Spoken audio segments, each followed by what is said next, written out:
My experience with this thing, one, has been very terrifying, gratifying, and yet just beyond crazy, especially for someone like me. Like, I haven't done much, but to really clearly state my emotions on this whole thing has been just a huge roller coaster. This has by been far the best time away from home I've ever had.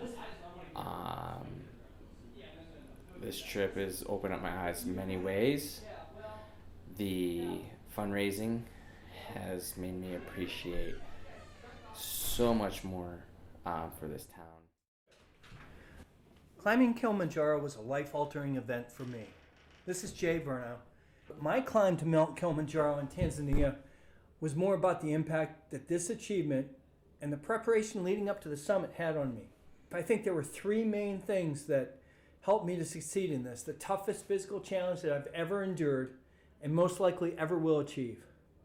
The first is the importance of having a certain degree of emotional toughness. If you can't see past the minor obstacles on the mountain, and they may be more difficult than you face in your everyday world, you will have a difficult time keeping your mind focused on how you're going to carry on. This, combined with a strong why, helped me to get through. Secondly, I only agreed to attempt this challenge because from the onset, I thought we had a great team of supportive fellow climbers, and I knew I would be motivated by their dedication to our cause. The Barco Center is important to all of us for different reasons, but I will just say that this has provided a true quality care to many of our friends and neighbors, and I needed to give back. As it turned out, our team lifted each other up when we needed to and held each other accountable when the situation dictated. I would not have been successful attempting this climb without a strong team. Lastly, and probably the most important ingredient towards finishing the task, was the great guides and the entire staff of porters from Edmark. With Augustine as the leader and his assistants Mark, Isaiah, Evans, and Alfred, I truly don't think I would have been ready to achieve my dream of conquering Kilimanjaro. Safety was of prime importance, and all things followed that priority. But the spirit and overall morale of this large group was nothing short of inspirational. This experience was the most unbelievable experience of my entire life. We had unbelievably great care in the hands of Embark. They really were able to guide us through this trip without really too much hiccups, and when there were hiccups, they were able to handle it and were very prepared. As we made our way up the mountain, I think that everybody was certainly at a different place. There were some of us that had a ability to wanting to go faster, and some of us that wanted to go slower, and some of us that enjoyed the pace. But for me specifically, I think that the views and some of the scenics that we were able to experience really made it worth the while, as well as the relationships that we made, not only with our individual porters and guides, but also the 9 of us that, or 9 others and the 10 of us that went as a group. I think that we had unbelievable weather too. We had a lot of sunshine, we had a lot of rain, and for me, the hardest experience for me was certainly summit night, when we get up at 11:30. We get up at 10 o'clock and then leave at 11:30 at night. It was only about 3 or 4 hours into that experience in the middle of the night that I thought, this was crazy. What am I doing this for? And I had to make the mental and conscious decision of, I'm going to go forward with this for the next 6 hours. My mindset was right foot, right foot, left foot, and just continue on this and put your hands in the guides. My mental capacity was not there. Hardest thing that I've ever done mentally, by for sure, and 100%. One of the most enjoyable experiences for me was easily the Barco Wall. After hiking for over 3 days in semi-vegetated area, but also rocky area that was generally up and down on a hike, on a path. Once we were able to get to the Barco Wall, we were actually put our poles down and were scrambling on all fours and changing elevation rather quickly. We went, I think, almost 1,000 feet in just a few hours, and we were able to see some real progress and be able to look over the valley into the camp that we just came from. One of the most scenic things I think that I've ever seen outside of some of the things we saw at the summit was up on top of Barco Wall, and as I mentioned, again, the most enjoyable experience for me. My biggest takeaway from this experience is going to be the people and some of the relationships that we were able to build with the porters and with our guides, as well as us from Meadville and from the Meadville Crawford County area that went on the trip together. That will go down as a lifetime. The people that we experienced this with will certainly not be forgotten, and I think that was the most memorable one for me.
All right, joining us now, Don Roden. Don, what a story. Man, how did it get going? Where did this thing get off the ground? How did it get rolling? You know, I think I got hit in the head, and I'm not. So I was actually on a trip, and I met the owner of Embark, the company that we went with, who actually was our guides and all that, and started talking to him, and he said, you know, in the past we've had nonprofits that have used these adventures as a way to build awareness and a way to raise money, and I thought, well, obviously it got attention, and you got a lot of folks that jumped in quickly, right? Yeah. Let me ask you one thing too. Whenever this comes back up and people see that again, can they still, if they wanted to make a donation, could they do that later on? Or do we miss a deadline or something? Yeah, so we raised a little over $250,000, and that's great. That is awesome. That's big. But our goal is to raise over $1 million. So we've got plenty of giving that can be made, and yeah, it would be fantastic. Yeah. So the video, I was seeing clips that as you guys were out there. You know, how'd you share those? How was that possible? Yeah. So we decided that we wanted to document it the best we could, because we figured, you know, you're like, oh, Dwayne, you should have seen me at the summit. That was a complete disaster. But we wanted to show it. So we brought numerous GoPros, and you know, it's funny. You think, well, a GoPro, it can withstand anything, and these all survived fine. But we thought, 2 weeks, how are we going to power them, and how are we going to sustain them? And that was really where it got interesting. How'd you do it? So each GoPro, we brought backup battery packs. Okay. And then we brought solar chargers. Aha. So did it work? That worked? Yeah. So obviously, you were close to the sun when you're like, you know, 1,000,000 miles up in the air there next to the mountain. That's right. Yeah. So it was funny because we'd charge them during the day, and then we'd have to warm them at night so they wouldn't get too cold and lose their charge at night. So I saw one of the videos where somebody had, maybe it was you actually, had that thing like stuck in your pack, and it was like looking over your shoulder. Is that what you were doing? Yeah. So John Ritchie would hold, like going up the wall, the Bronco wall is probably what you're thinking of. He had his in his pack in the front. I had a 360 camera, which we haven't shown the footage of that yet, but it was essentially just, you know, fully extended in the back of my pack. So as we're climbing the wall and where there's ledges, you'll be able to look down over the ledge and see exactly how close we were to the edge. So what was that like? I mean, obviously that was something that's going to be memorable for your entire life. What was the view when you got to a place like that? You know. I mean, considering I'm terrified of heights and ledges, it was interesting. You know, the whole trip is there's not much. There's no technical climbing really. For the majority of it, you're walking. We're walking on along a trail for hours a day, you know, miles at a time. But this one day there is where you're climbing this wall, and you do get on, you know, all four at some point, trying to climb a little bit of a wall. But, you know, there's ledges right there, and at first I was like, oh, maybe I've overcome my fear. Maybe I can look back. And as we got a little higher, I made the mistake of looking back, and that was it. It was just me and the wall. Okay, me and the wall. I was done. But the views along the whole trip are amazing. I mean, you see some of the most gorgeous panoramic shots you'll ever see. It's phenomenal. And on the wall, if you did turn back around, and there's great views there. So now you're a big fitness guy. I mean, you're all the time working out and so on. You know, did you have to do extra stuff to get ready for this? I didn't, and the boots that I wore had 4 miles on them when I took them, and that probably was a mistake. You know, you're supposed to wear in your boots before you take them anywhere. When I tried them on, when I wore them, I wanted to get new boots, and they felt great, and it wasn't a mistake. They were fine. I didn't actually train at all. While others on the team, the more intelligent ones, did train, and it was a good idea to train. It's really not cardiovascular. It's not a big challenge in that regard. The summit was a day for me. Like walking for 4 or 5 hours a day, that's not that taxing. But the summit was the physically challenging part. When you get to a place like that, where there's like way less oxygen there than there is every place else, that's got to impact you. I mean, what was that like? Yeah, so that's the one thing. So you can take Diamox, which is a medicine that'll help you, supposedly help you as you're going up these elevation increases. And my wife is allergic to it, so she can't take it. Oh my. So I said that I'm not going to take it because I want to feel whatever she's feeling so that we can decide to go down. And I don't just get stubborn and say, well, you're fine, So I didn't take it either. And I was fine the entire time until we got above, or right around probably 17,000 feet, and I felt terrible, hallucinating. I couldn't walk far without falling down. I don't remember it, but I saw it on video. Wow. I couldn't, my speech was bad. Fortunately, cognitively, I was still there. I knew that I was in trouble, and I knew I had a limited time to get there and get down. Yeah, but it's hard to explain. Yeah. So that's what, 3.5 miles up in the air, but it's a whole lot more than 3.5 miles to get there, right? Yeah, right. I think on average we'd walk around 5 miles a day, I think. The longest day was certainly the summit day. We left at 11 p.m. and then we got to summit at 8:15 a.m. That's the best weather they have typically at the summit. And then from there we hiked back down for, I believe it was 3 or 4 hours. We all kind of physically tried to regroup, and then 3 hours after that, we walked another 5 or 6 hours. So that day, mileage-wise, I think was like 14 or 15. So what's the climate like? I guess no oxygen, or way less oxygen, but it's like, okay, so you're in Africa, right? And it's warmer there than it is here, or whatever. What about when you get to the top of the mountain? Yeah, no, it was not warm. So you got to carry all the clothes you needed with you the whole way, right? Yeah, so you start fully with all your layers on. I think I had 4 or 5 layers on top. Never took one off. I mean, there was never a point where I got warm at all. I mean, the wind, I wish we would have tested the wind. I wish we'd known how fast it was blowing, but I mean, there were gusts that had to be 50 miles an hour. I mean, it was tough, and it was cold. It was some of the coldest weather I've ever felt, yeah. Wow.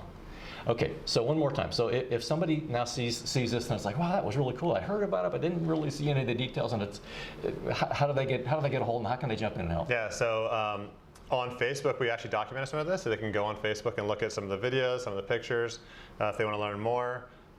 It's Climbing Kilimanjaro to Fight Cancer is the name of the trip, so they can go check it out there. On our hospital website, they can donate, mmchs.org, and they can make a donation online, or they can call us. My number here at the office is 814-333-5936, or in the mail, 736 Liberty Street, Meadville. We were talking earlier, I mean, some of our viewer videos in the past have been, a trip down Ohio Pile, or a trip to Canada to shoot a bear. This has got to be right up there with one of the coolest things ever. You guys climbing this huge mountain. And so anyways, congratulations on that. And thanks for being with us. Yeah, thank you. Joining us now, DJ Craven. DJ, welcome to Crawford County Outdoors. Tell us about your experience here. Yeah, we had an unbelievable experience. It was unbelievable is the word that I like to use. How did you get involved? So I got involved. I got a text message from my wife. She saw it on Facebook that a group of people were going to go try to climb Mount Kilimanjaro to raise some money for the local cancer center, and I said, I'm in.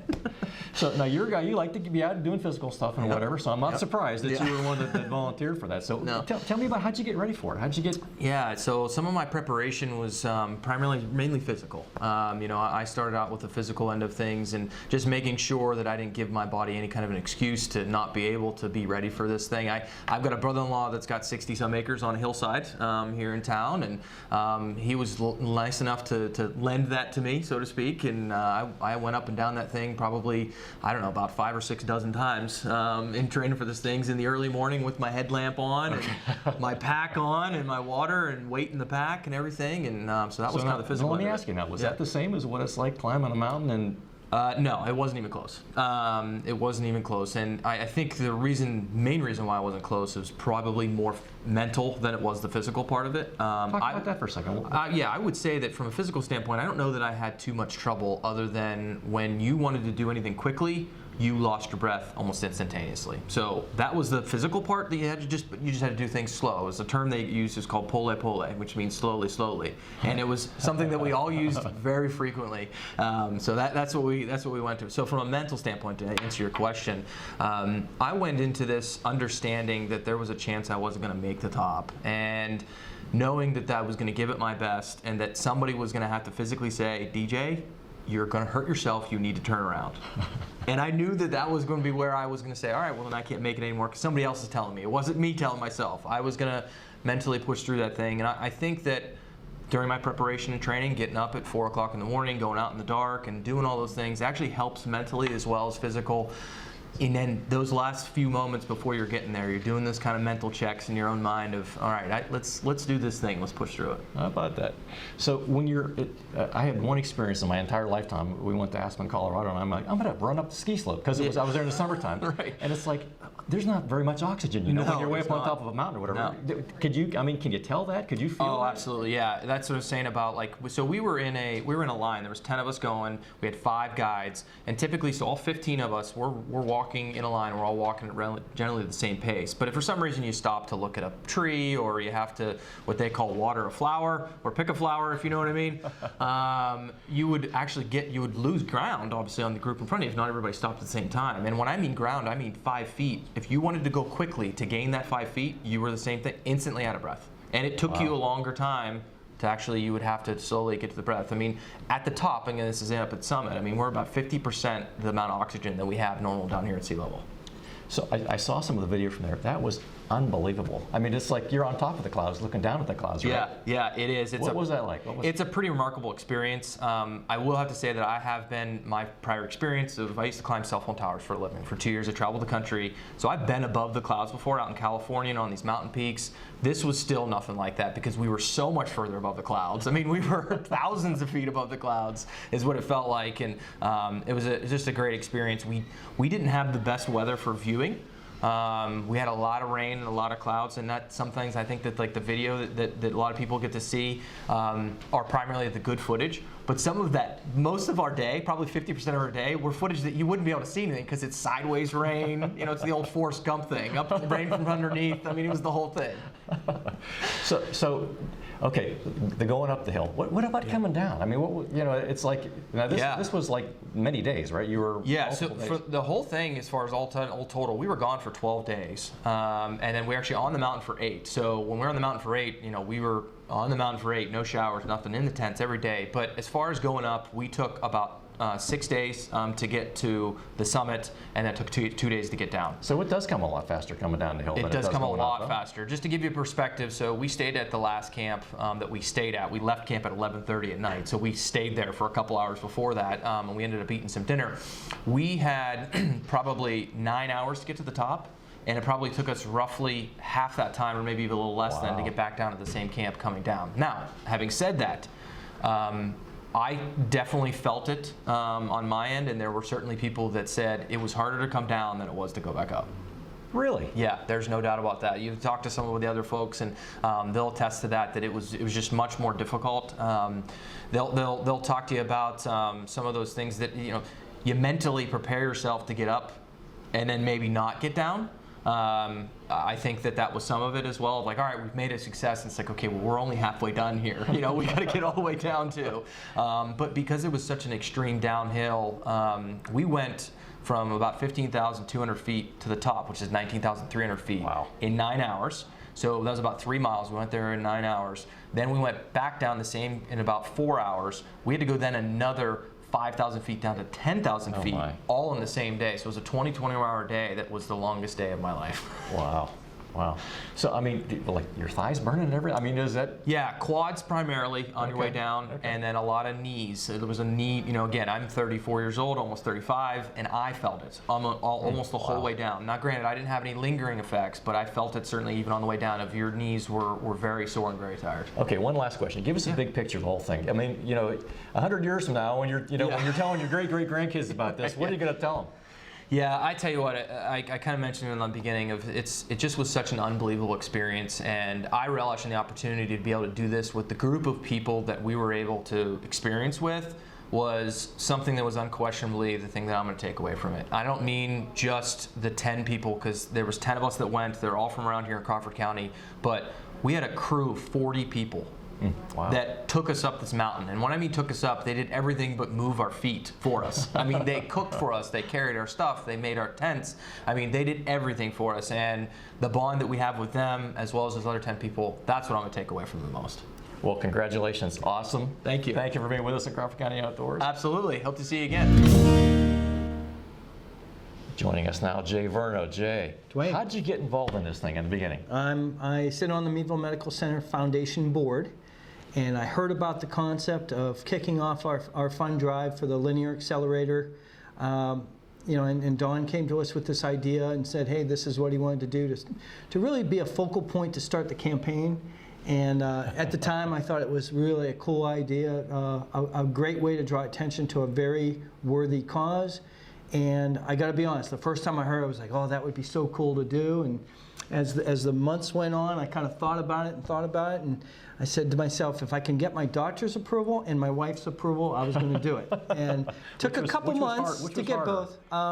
Which one? Well, I think my wife, it was kind of conditional. If the doctor said I was okay to do it, she wasn't going to stand in the way. But obviously, I had to schedule an appointment and so go through the testing. So this isn't like a requirement to be a board member, right? I mean, you don't have to go climb a 19,000-foot tall mountain. You do not. Okay. And that's probably a good thing, I guess. Probably some have questioned whether I was in my right mind when I said yes, but I was. I was really excited about the whole concept, and I do believe that sometimes you got to do some things differently to get mind share, to get people to think about what are you doing and why are you doing it. And for us, the why was a really important thing. We think that the Barco Center is an important part of our area, and I know firsthand the services that they provide there and the people that work there do such a wonderful job, so we wanted to kind of support them in their efforts to get some new equipment. I know a lot of people who have been customers there, and they're going to reinforce what you said a million times over. So the actual preparation for that. I mean, now you and I are about the same age. This isn't like hey, we're like college athletes or whatever here. Right. What do you do to get ready for a deal like that? Ultimately, I mean, you can train a lot of different ways. I decided for me the best way was to be a consistent and train almost every day. I did the treadmill. Now there are other people did different methods, but for me it was about getting into shape where I could walk, and I really got up to about 4 miles a day, and then later on in my training I added weight so I could carry my pack and not get fatigued with that. And really I feel that I prepared adequately for the trip. I didn't over prepare, but I certainly didn't have any major issues with the physical part of getting up the hill. Up the mountain, I should say, much bigger than a hill. But one thing I do regret is I didn't really train for the downward part of it. So had I known how physically demanding that was going to be, I probably would have done some kind of preparation for the downward descent. I don't know, just taking my dogs out for a run or whatever, going down a steep hill is actually, in a way, a lot harder than going up a hill. It is, especially if you've got old knees, right? Well, yeah, so you got old knees, you got to keep your balance. And gravity wants to take you down faster than, everybody wants to get down the hill fast, but if you go out of control, you could get hurt. Oh boy, and so you really have to kind of balance it. And like I said, my quads and my knees were really, really bad at the last day. Can I ask you, what was it like when you got to the top, when you got to the view there that people will see on the video? What was that like? It was exhilarating. It was, a sense of accomplishment for sure. But also, we weren't done. There was still a big part, which is now you got to get down. And like I said, I think that reality set in as I was going up the last part, because we had been going for so long, and it's a long, long day, that last day. So I was getting a little bit nervous I'm going to get there, and then what lies ahead? And the fact of the matter was, it was probably, for me, one of the longest, most physical days I've ever spent when you combine it all together. I can imagine. What's it like when you get very limited oxygen, when you're breathing away, but you're not getting a lot of oxygen? How does that work? You got to be very slow and deliberate, and I think one of your other guests probably told you, it's pole, really slow. And for me, that was not a problem. I wanted to be slow and deliberate. But I found out very early on, like if you got out of line for something, maybe you had to check some equipment or get a drink of water, and if you got out of line and you had to get back in line, normally you're going to want to catch up. And I found out very early on that when you just do that, even if you're walking a little faster, you get out of breath really quickly. So you really have to conserve your breathing, your oxygen, and your exertion, because it's not like a normal situation. Well, sum the whole thing up. I mean, what was it like?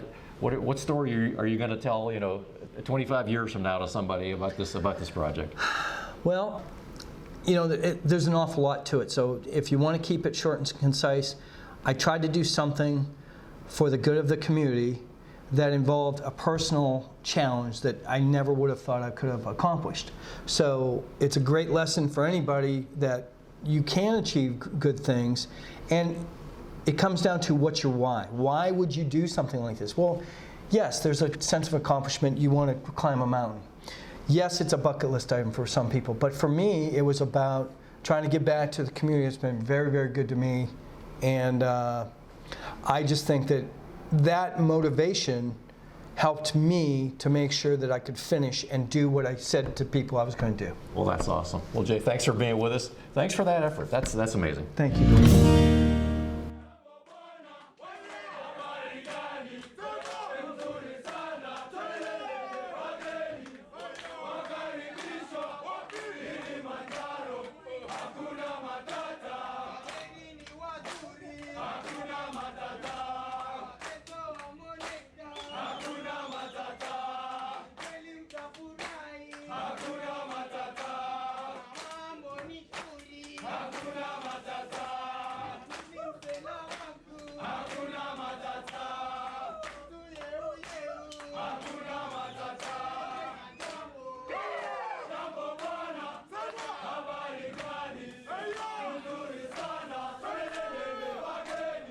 Our lives are not defined by who we are, but by what we do.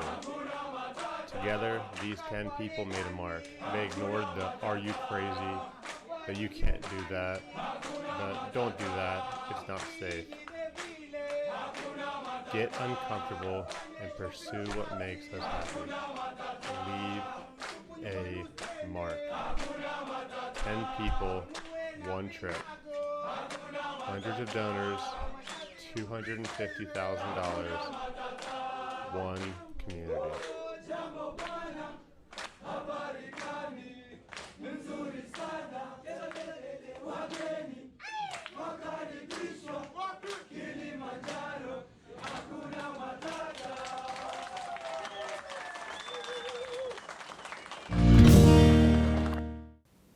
Welcome back, and joining us now is Gavin Beck. Gavin, it's been a while since we've been talking here on TV, huh? Mm-hmm. So this is hunting season now, and I got to tell you my story first here. So opening day of archery season, I went out to my favorite spot, and I don't think I was even out there 45 minutes, and I hear these little footprints coming.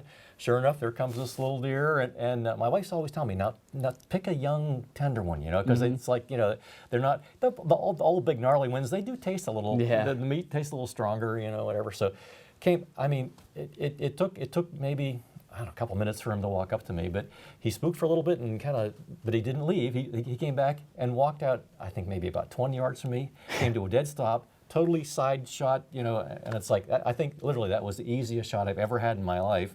He ran on maybe 20 yards and laid down behind a log. And perfect. Went over, picked up my arrow, and it's like, oh, there he is laying right there. I didn't have to search it. That was like the easiest deer hunt I think I've ever had in my lifetime. Yeah. So now we're going to get your mom to cook something up from that one. But I got to hear your story. Now, you got a nice deer this year. So how'd that go? It was awesome. Early in the morning, we went down to our farm in Hartstown, and we didn't see much there. My Uncle Paul, who was home from New Jersey, took me out to his buddy's property, John Thayer, and we sat in his big shanty. And to the right there was a field, and to the left there was a gas line. Right in front of us was just some woods. And we saw doe in front of us when we first got there, and we were focused on that. My dad was across the field in another stand, and we hear our phones vibrating, and we're too focused on the doe over there trying to see if they had horns or not.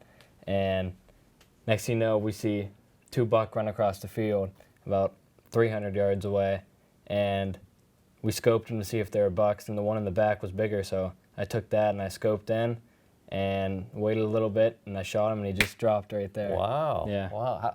Where'd you hit him to get him to drop like that? When we were skinning it, we saw hit him right in the heart. Oh, wow. Yeah. Perfect. Yeah. Perfect.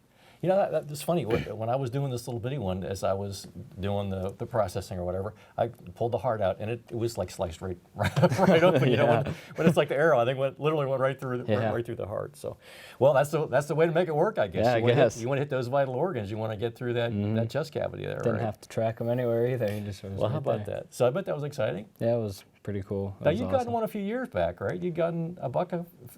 Yeah, I've gotten a deer every year when hunting. Yeah. There we go. Yeah. There we go. So what's that like? It's Got to be like exciting. Yeah, it's bragging rights, I guess, over my brother and my dad because they haven't even got one yet. But we won't say it. We won't say anything. Oh, to them. yeah. So, okay. All right. But yeah, it's been awesome to So do that every year. give your overall feeling about hunting season. I mean, to me, that's like I look forward to it all year long. You know, and it's Yeah, I think it's just an awesome time of the year. I've never gone archery hunting, but I think I'm getting my uncle's buying me a compound bow, and I'm gonna go archery great. hunting next year. Yeah, but overall, it's just I love it. It's just I love getting out there early in the morning and seeing all the deer that we can. the fun part about the archery season is it starts way early, and then after Christmas comes back in for Yeah, a it while. does. And you know, the muzzleloader and archery season overlap then in the late season, so you have lots of chances to get out and give it a try. Yeah. So, well, congratulations. Good, Thank you. Good success right Yeah, there. thank you. Joining us now, Chef Lisa Beck.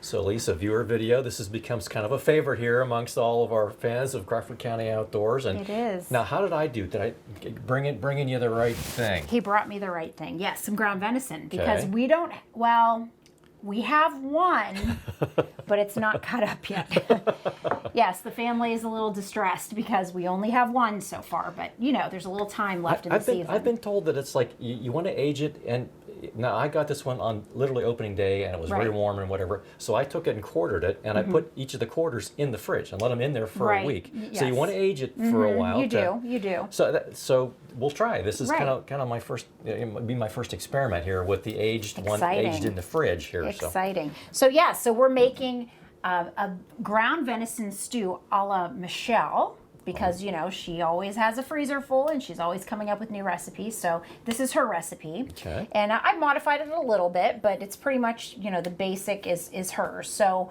we have about a pound of ground venison, and we've got our pot going. So I'm going to have you add those. We've got about a small medium onion, about a cup of onion. So I go first. Yep, and then Okay. we have 2 minced garlic cloves, and we're going to add the meat to that, and we're going to brown it. Garlic go in next. Yep, sure. Okay. There's a little olive oil in the bottom of the pan too, because you know A little sizzle going there. venison is so lean. Doesn't have any fat there. Yep. I think that's why it's popular at my house. I think so. It is here for that reason as well. So yeah, so we're going to brown that. And it won't take too long to do. Once we brown it, we're going to add 2 cups of beef broth. You could use beef stock. You could actually just use water. Okay. But I'm using beef broth, low sodium. I'm going to use a can of diced tomatoes in its juice. Okay. And I have about a cup of carrots and celery. And I actually sauteed these just a little bit for time's sake for us. So we're going to put that all in there. And what we'll do is we'll let it simmer for about an hour Okay. before we do anything else with it. Okay? So how are we doing in there? It's browning quickly. It is. It is. Yeah. I figured it would. I don't want to lose that. I was hoping that it would. So I'm going to get us ready here. Just want to make sure everything's brown. It's the time of year where the soups and stews, I make about one a week at least. I don't know, it's cold, it's the time of year, and something that we really like around here.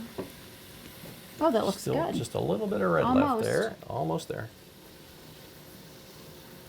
You're doing a great job with your right hand, Dwayne. Yeah. Well, this is a right-handed. Oh, the right-handed little cooktop spoon. That's thing right, here. in Yeah. cooktop. That's correct. Maybe it's just because I'm standing in Maybe. a way so I can use my right Maybe. hand. It's kind of like when you're at the table with someone left-handed, and if they're, when you're having dinner and they're, if you're I know, because being Yeah. the left-hander, Everybody else, you know. Yeah. yeah, I'm always bumping an elbow there. Just a little bit of pink left right there. Right. This was, I'm always under specific instructions for, make sure you get that young tender one. So Of course. I did pick out a young one. Because you have so much of an option when you're out there in the woods trying to get a deer. And fortunately, a young tender one came past. Well, that's so, good to know. That's good to know. You lucked out. Unfortunately, it was a little buck, which I didn't find out till I saw the little bitty nubs on his head. When, you know, when I went to Yeah. get him, he would have been a nice buck somewhere down the road. But well, he's now going to make some nice venison stew He's for making us. some good So venison stew for us, so. we're yeah. all doing our part here. That's right. That's right. Now, you know, once we put this all together, the longer you let it simmer, you know, the flavors will combine. So I also actually have some spices to go in this, which I completely forgot about. I've got about 1/4 of a teaspoon of salt and pepper. I'm always hesitant to put a lot of salt in. I'd rather people put their own in. Sure. So I didn't put much. I have about 1/4 of a teaspoon of marjoram and 1/4 of a teaspoon of basil right out of my garden from this year that I dried myself. Awesome. So we're going to put that in the liquid as well. So Probably I do a little bit of garlic think we powder. might have all the pink. Yeah, on here. I think you're good. Okay. How's that? Looks good. Okay. Yep. So we're going to add our carrots and celery, Okay. our diced tomatoes,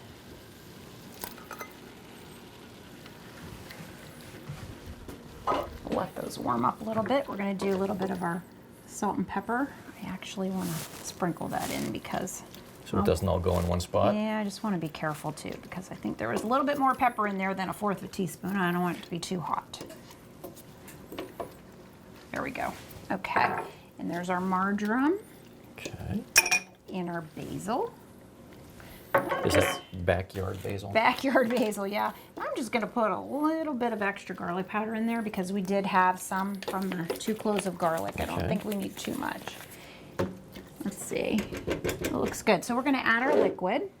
Everybody see that? That looks really good. That does look, looks great. Okay. And once you've given that a good mix, we'll put the lid on it. We'll turn it down just a little bit and we want it to simmer for about an hour. Okay. That's all blended. I think we're good to go. That looks great. That one little piece of onion, one to stick on the spoon. Okay, there we go. All right, and our lid. Okay, we'll come back in about an hour and see how that's doing. So one of the more popular things on our Crawford County Outdoor Show is when we actually get to sort of do a little taste test here. Yes, Yeah. yes. So we've been simmering our stew for about an hour, and I just got these out of the oven. It's some roasted potatoes and zucchini. I So now, if you roasted threw them in at the beginning, they would just kind of turn to mush, They right? get mushy, right? Yeah. So if you roast them, you don't have that problem. So they're just fresh out of the oven. They have a little olive oil, salt, and pepper on them, so they've Okay. been seasoned. So we're going to get them in there, warm it up just for a couple seconds, and then and really we typically would let it go a little bit longer, but I think they'll be ready to taste. Okay. Oh yeah, let's get those in there. So we're just kind of blending them around, right? Yep, just blending them in. Okay. The longer you let it simmer, the better. But you know, for time's sake, I think it's still going to be good enough for us to taste now. So. The lid on for a minute, just For a let everything minute, get to the same sure. temperature? Okay. Sure, and then we'll get ourselves ready. Of course, we always I know. get some visitors when it's time to taste. Kevin and I had a good talk there about deer hunting this year, We and we're all real proud whenever we have some success. Mm-hmm.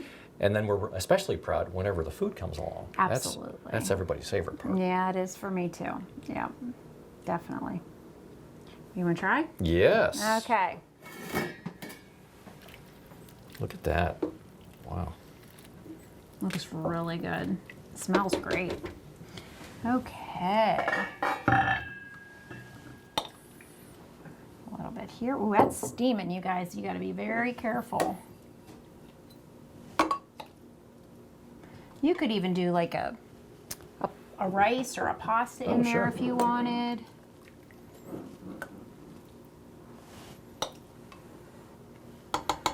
Okay. Shall I put the rest of that lid on so the rest of those Sure. Becks can sample that whenever That's they're right. back around? That's Okay. right. All right. Okay, everybody, be careful. Smells really good. Lots of vegetables in this. It must be healthy then. It must be.